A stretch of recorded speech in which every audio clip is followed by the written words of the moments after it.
Vayomer Adonai el Avram, Lech lecha, me'artzecha, mimoladatecha, umibeit avicha, el haaretz asher areka. Adonai said to Abram, leave your country, your birthplace, your father's house, and go to the land that I will show you. Haaretz asher areka, the land that I will make visible to you, the land that you will be able to see. And then in this morning's portion we read just a few moments ago, we begin with uncannily similar words. Vayomer, kach na et bincha, et yechidcha, asher ahavta, et Yitzchak, v'lech lecha, el eretz hamoriyah. God said to Abraham, take your son, your only son, the son that you love, take Isaac, and go to the land that I will show you. At El Eretz Hamoriyah, the land that I will make visible to you, the land where there is vision.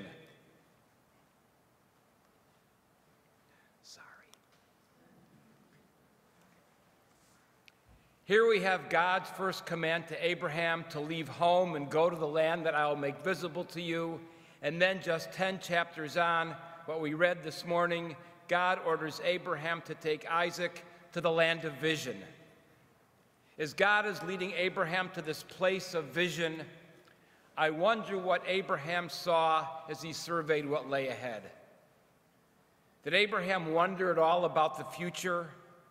After all, God had told him that he would be the father of many nations, and through him the nations of the world would be blessed.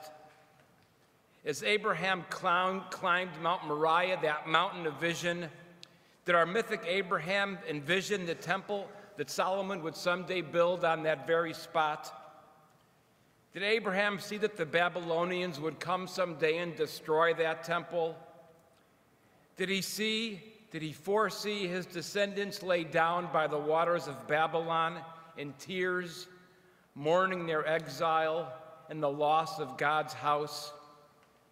Did Abraham see them proclaim, if I forget you, O Jerusalem, let my right hand lose its cunning, may my tongue cleave to the roof of my mouth if I remember you not?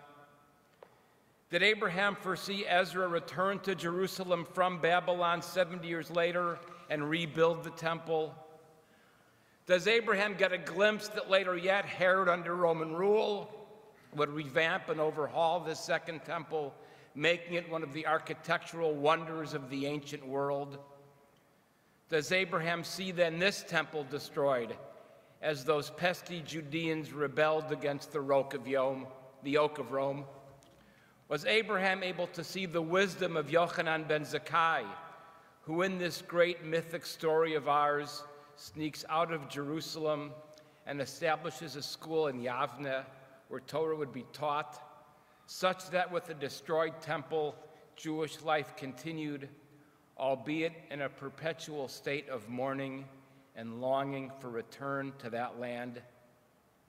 Does Abraham foresee the Jewish law that taught Adam sa'adet beito basayid miyasher ta'am zecher liyerushalayim? When a person builds his house, he leaves one wall unfinished, unplastered in memory of Jerusalem.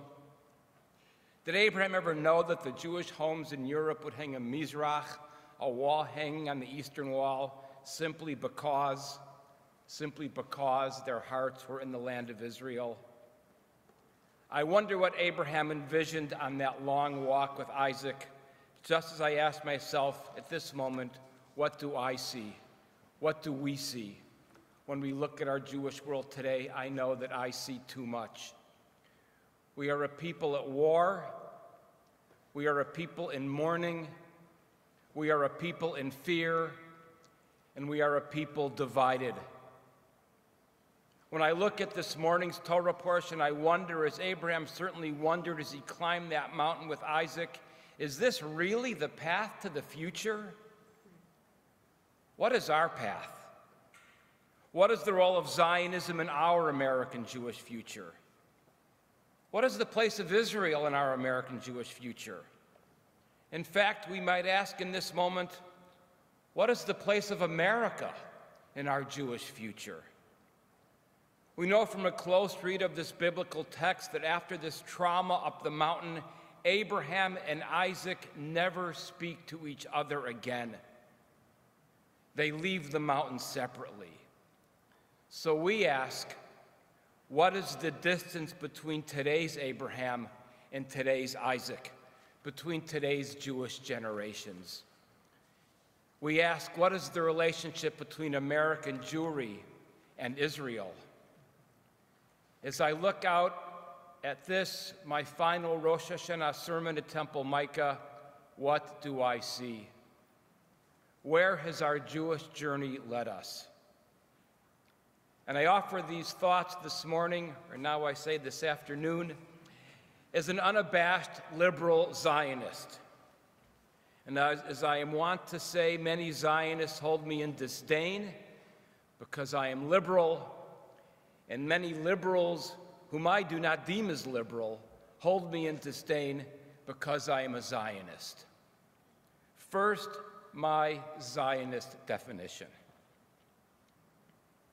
Zionism is the understanding that Jews constitute a people, a nation, and therefore, in a world organized around nation states, Jews have the moral right of self-determination in a nation state in our ancient homeland from which we were driven, and furthermore, that the Jewish experience in history proves beyond a shadow of a doubt that without such a state, Jewish life is subject to relentless persecution and even destruction.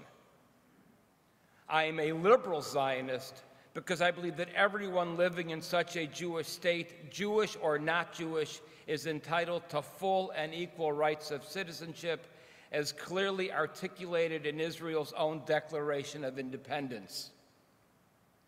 Sovereignty in our world means having a nation state.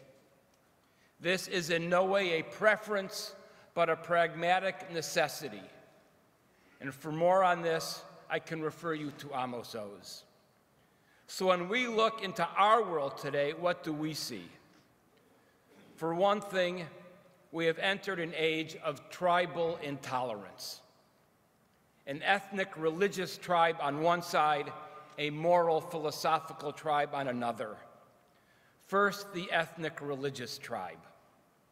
In our great land, there is a political movement that is animated by an extreme white Christian nationalist vision. They hold that America is a nation-state of and for white Christians, that there is such a thing as a correct American culture with English as its language, a particular kind of Christianity as its religious ethos, and its own concept of family, heterosexual with naturally conceived children.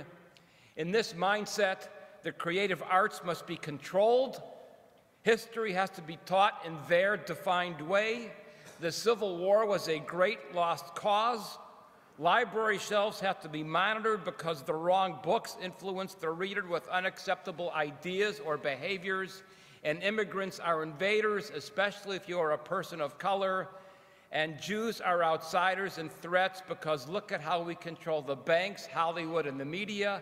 We are communist agitators, global cosmopolitans, internationalists, decadent artists, union organizers, New York intellectuals, and with our dual loyalty, we sway foreign policy.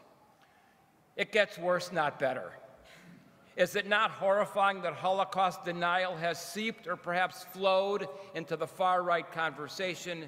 In 2018, our own former Micah member, now living in Chicago, Jonathan Wiseman, wrote a book about his personal experience with these American fascists.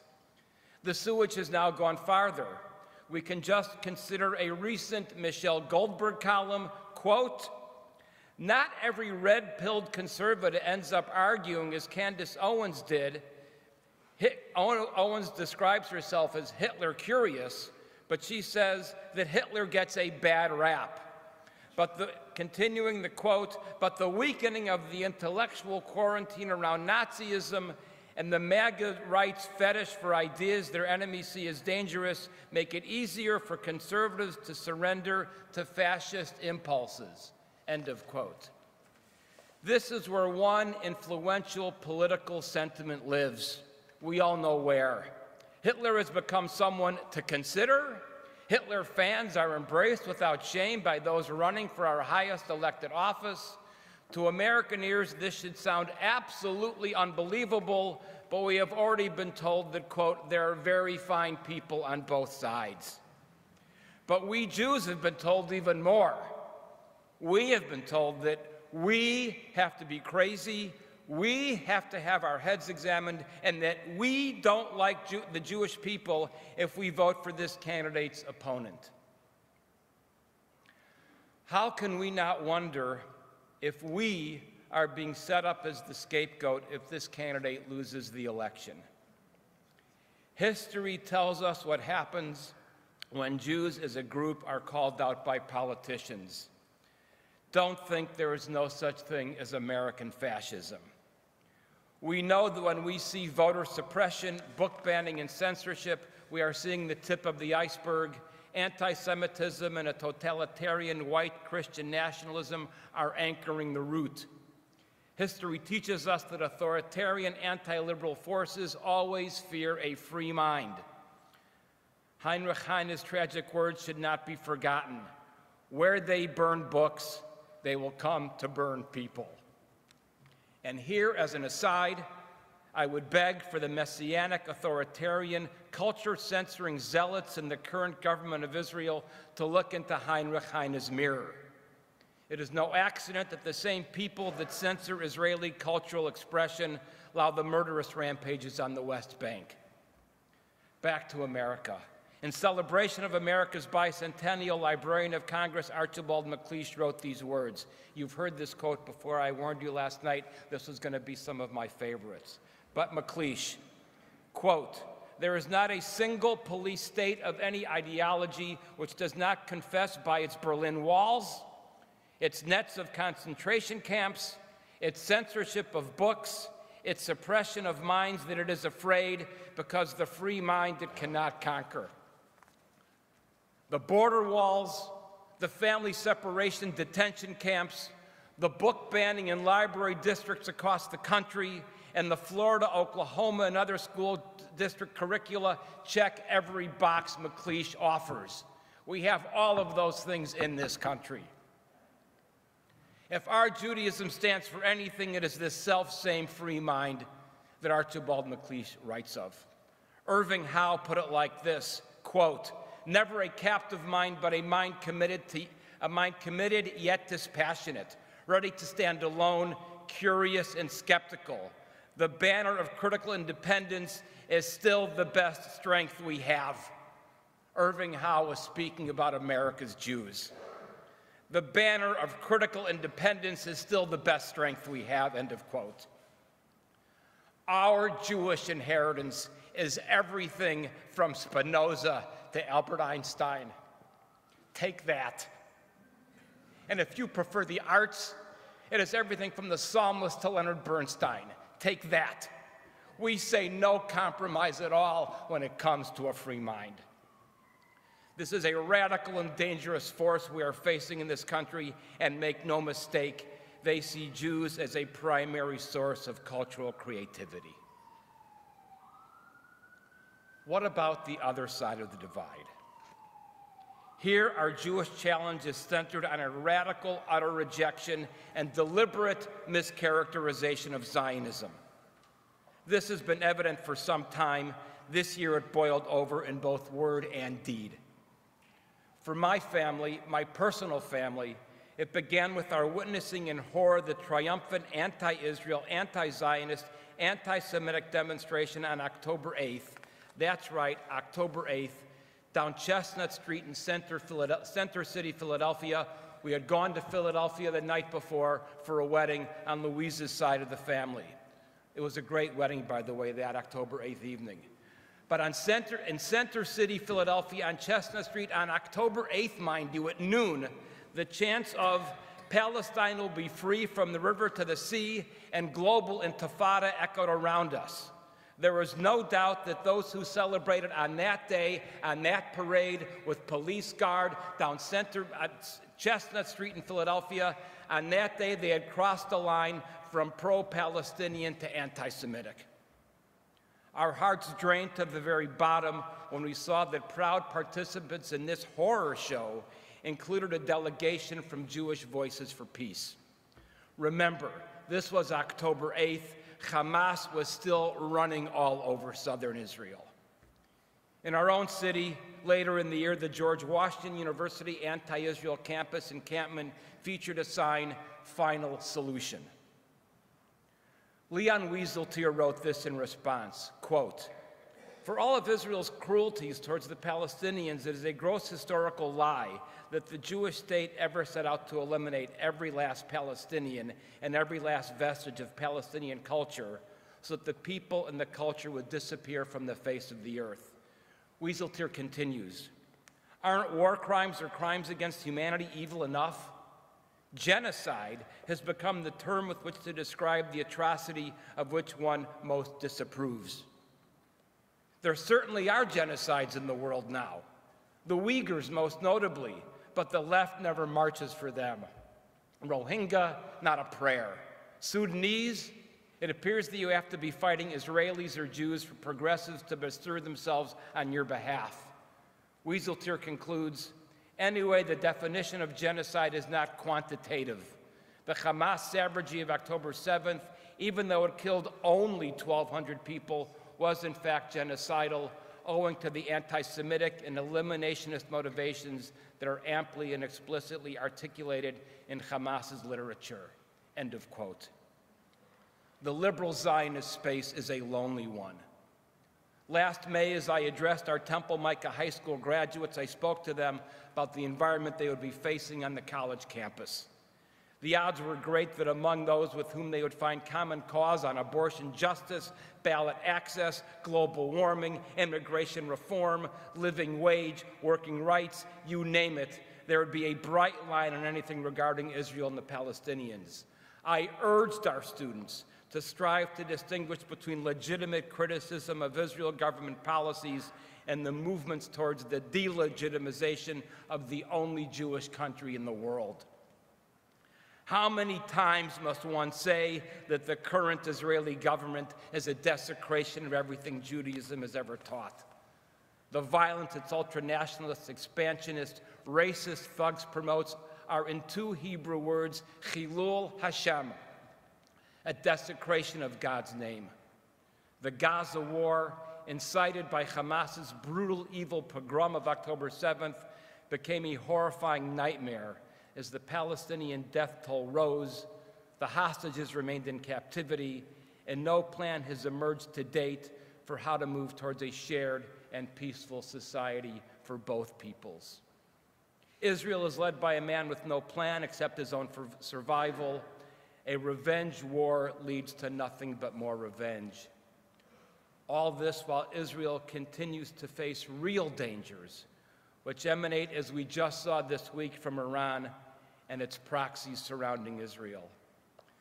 But this Israeli government relentlessly fights expanding wars with no evident strategy that will help Israel over the long term. And as this goes on, the reign of terror unleashed by ultranationalist religious settlers on the West Bank simply increases, encouraged by this outrageous government.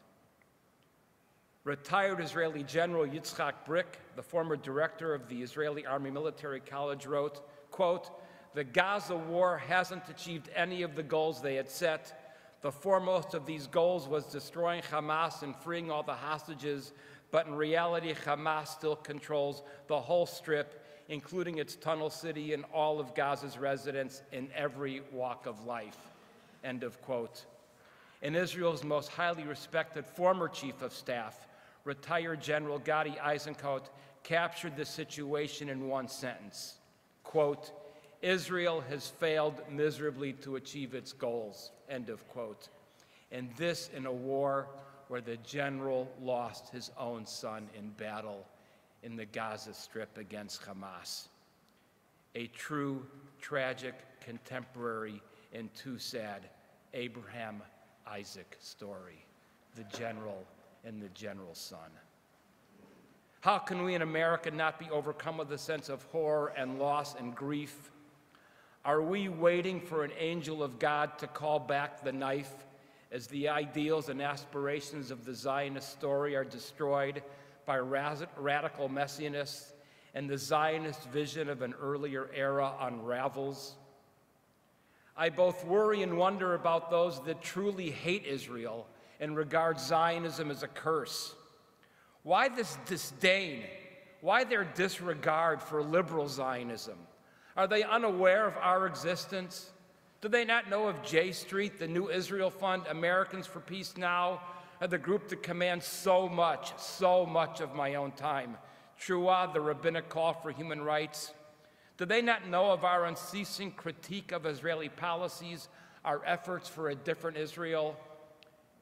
Leon Wieseltier answers this question as he writes, quote, "Today's progressive anti-Zionists would like us to desist.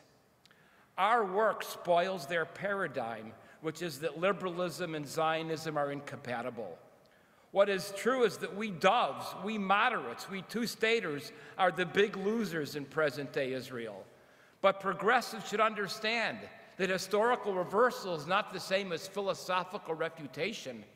We are not wrong in our hunger for Israeli-Palestinian reconciliation. We are merely unpopular. What is a more principled and more practicable solution to the conflict than the adjacent states of Israel and Palestine? I have not heard one." And Wieseltier continues, justice that is purchased with injustice is injustice. If Israel commits crimes or abuses that must be criticized, we have plentiful grounds, liberal grounds, Zionist grounds, Jewish grounds on which to criticize it. If Israel cured cancer, the left would defend cancer, end of quote. Eva Illouz, one of Israel's greatest intellectuals, a feminist sociologist, a leading Israeli public intellectual, and a fierce critic of both the Israeli political right as well as worldwide anti-Zionists. And if you wish to take the time, you can look up her skewering of Judith Butler. I read it 3 times, I couldn't get enough. But Professor Illouz captures it all in these 2 statements. 1, first of the external threat, Illouz writes, quote, "No country would take lightly the genocidal intentions of neighboring states," end of quote. And then number 2, Illouz writes, "The second existential threat, an internal one, a large contingent of power-hungry Jewish messianists want to expel the Palestinians from Israel and the territories they view as traitors, the descendants of the secular pioneers who helped establish modern Israel, and they aspire to impose a Jewish supremacist regime. To achieve these goals, they intend to destroy Israeli democracy," end of quote. This is what I see when I consider our Jewish world. 2 Jewish worlds in turmoil. Israel is under siege from dangerous enemies empowered by Iran and simultaneously ineptly led by a corrupt, misguided government anchored by biblical messianists. Between Christian nationalists and fervent anti-Zionists, America's political poles flirt with 2 different kinds of anti-Semitism. We have 2 Jewish worlds in turmoil. One side scares me here in America. They prefer totalitarian authority. They fixate on Hitler reminiscences. They embrace bigotry, seek to police our private lives, and publicly call Jews out with such terms as globalist and communist. Nothing good will come of this for anyone. Any decent American should tremble. The other side disappoints me. The anti-Zionists to our left. They vehemently refuse to understand that the most traumatized and smallest minority people in human history that remain surrounded by unrelenting and fierce enemies have not in a mere 75 years yet been able to run a country in a way that accords with their moral preferences. And what do I see when I consider our own small corner of the world? What of the Micah community? In some sense, it has been a very good year. I have just about an equal number of complaints criticizing me from our two different sides. I walk a fine line. One group asked, for example, how and when did this become a Zionist congregation? How and why do we have an Israel section on our website? Why don't we say more about the tragedy of Gaza? Why don't we offer more that represents the Palestinian narrative? I've likewise been strongly challenged by those with a different view. Why do I so strongly criticize the government of Israel? What is my military expertise to prioritize rescuing the hostages? Why don't I say more about the thousands of Israelis displaced from the north? Why do I not emphasize more the constant threat from Iran? The challenges encircle us. As the past year went by, our staff talked about our response to the ongoing war more than anything else. We devoted more hours to education, sermons, and conversation about it. And our Micah staff is not of one mind in our Zionist opinions and beliefs. We are, however, united in our love and devotion to Israel and the Zionist project. My own Zionism is a Zionism of Herzl's political and Ahad Ha'am's cultural Zionism. Amos Od said this most powerfully. History has proven, quote, that for Jews, existence without the tools of statehood is a matter of mortal danger, end of quote. And he called, quote, Tel Aviv as great a cultural contribution to the world as the Babylonian Talmud, end of quote. But the arguments of the outside world have echoed through our congregation, the board, and the staff. It makes me worry for our American Jewish future. Are we facing a moment when the Zionist idea has come to tear our American Jewish communities asunder? In a recent challenging New Yorker article, UCLA Jewish history professor and former board chair of the New Israel Fund, David Myers, is quoted, quote, I belong to the last generation, really the last, raised in the shadow of the Holocaust, for whom the existential question of how we will survive is sort of the question of my life. The existential question for my daughters is, how can we possibly justify that degree of oppression, dehumanization, and brutality in our name? Myers then goes on and says, my tortured soul is in Israel, and he continues, Israel was a project that rescued Jews from great harm and certainly death. And finally, he concludes, quote, I may be a millimeter apart from my daughters, but in the heat of the fire, that millimeter becomes magnified, end of quote. The contemporary version of the Abraham-Isaac generational divide. This captures it. Oh, we have music.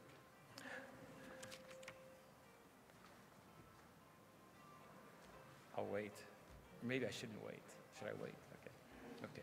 This captures it. I then think of George Santayana's haunting wisdom. Those who do not remember the past are condemned to repeat it. Where has this modern journey led us? Looking forward, what do we see? What do I see? I believe that we are forced to ask ourselves as we think of Santayana's wisdom, is the world really eternally safe for Jews? Do we not need a Jewish state? In this regard, I am so disappointed by the American Jewish organizational establishment's relative silence on so much that has transpired in Israel over the last 2 years.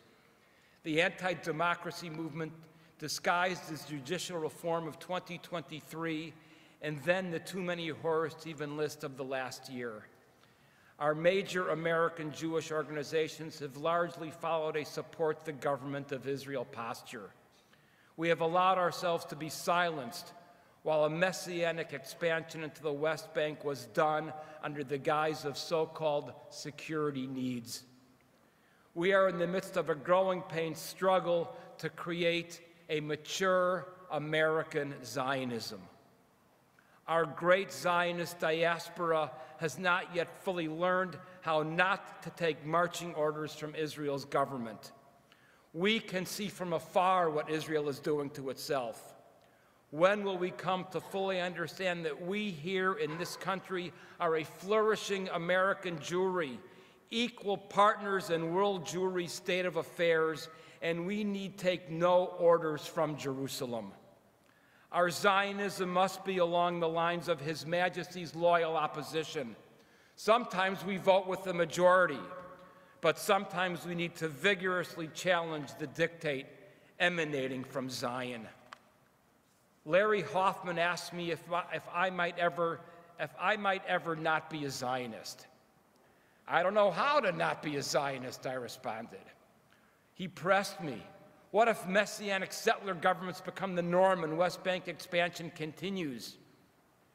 I will simply be a Zionist that opposes the vast majority of the actions of Israel's governments. This, for me, is a mature Zionism. We seek a Mount Moriah where there can be a clarity of vision, but we are left in a cloud of questions. Will American liberal democracy give way to censorship, voter suppression, minority rule, political campaign by lie, unabated gun violence, and the scorning of cherished personal freedoms? And will Israel continue to follow an expansionist messianic path, extinguishing any hope for peace with its Palestinian neighbors?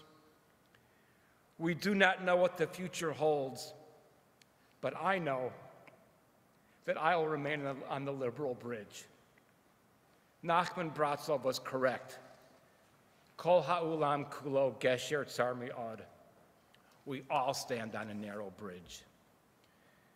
We are all the heirs and creators of the next chapter of Abraham's great saga, and we are the heirs and creators of the next chapter of Isaac's saga as well. Abraham was the revolutionary idol smasher. There used to be a joke. Abraham was the first Reformed Jew. He refused to see the past as the blueprint for the future. Are we able to learn from that and stay in passionate conversation with those both older and those younger? We are all both holders of memory and builders of the future, liberal Judaism and liberal Zionism. These are, liberal Judaism and liberal Zionism are arguably the two great Jewish movements of modernity, both rooted in the ideas that emerged from the European Enlightenment. I hold fast to four core beliefs, which for me are fundamental and pivotal to liberalism.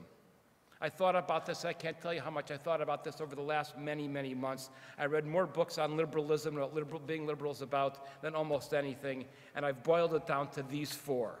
One, universal values. Universal values are hard to define and to capture in words, but in some way, for me, it comes down to this imperfect summation. Everyone is free to lead the kind of life they want to, so long as it does not interfere with the ability of others to do the same. Number two, a hard distinction between justice and power. A claim for justice must never be the disguise for a drive for power. Justice must always mean justice, and justice for all. Three, a liberal believes in the possibility of progress. My faith is rooted in my hope. And four, doubt. A liberal is open-minded and able to live with ambiguity, always open to questioning, always wanting questioning. Michael Walzer puts it like this, quote, "A liberal is ready for arguments we don't feel we have to win," end of quote. I find these values in Judaism, and my Judaism rests upon them. We look at our history, we look at our divided world, but we also look on this first day of the year to our future. And as we look ahead, I pray that we stand firm on two liberal fronts, Israel and America. I therefore end with, you've got it, two favorite quotes, one of them perhaps too long. Zionism is offered by the Israeli historian Shlomo Avineri, who tragically died this year. He concludes his biography of Herzl with these words. This is a quote. I love this. Try and listen closely. A saying circulated during the French Revolution: "How beautiful was the Republic under the monarchy." Visions of an ideal future seldom live up to the expectations of the prophets who dream them, Avineri wrote. Such was the case in the French Revolution, when the ideals of liberty, equality, and fraternity transmogrified into the Jacobin reign of terror. He goes on, the same thing happened with the Enlightenment ideas of the American founders, who declared all men are created equal, but produced a constitution that protected slavery.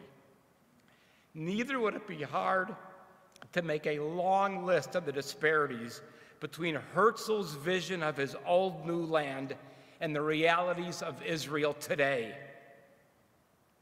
He goes on, those who seek to close the gap between today's Israel and Herzl's vision to turn the flawed terrestrial Israel into a heavenly Altneu land would do well to take heart Herzl's insistence on human agency in his epigraph.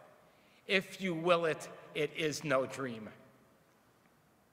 And in America, we commit ourselves to Thomas Paine's aspirational revolutionary longing. Again, a quote. When it can be said by any country in the world, my poor are happy, neither ignorance nor distress is to be found, my jails are empty of prisoners, my streets of beggars, the aged are not in want, the taxes are not oppressive, the rational world is my friend because I am the friend of happiness. When these things can be said, then may that country boast its constitution and government. End of quote. These are my Rosh Hashanah hopes and prayers for 5785, if we will it. I truly hope that my prayers find some resonance with your own. Shana Tova.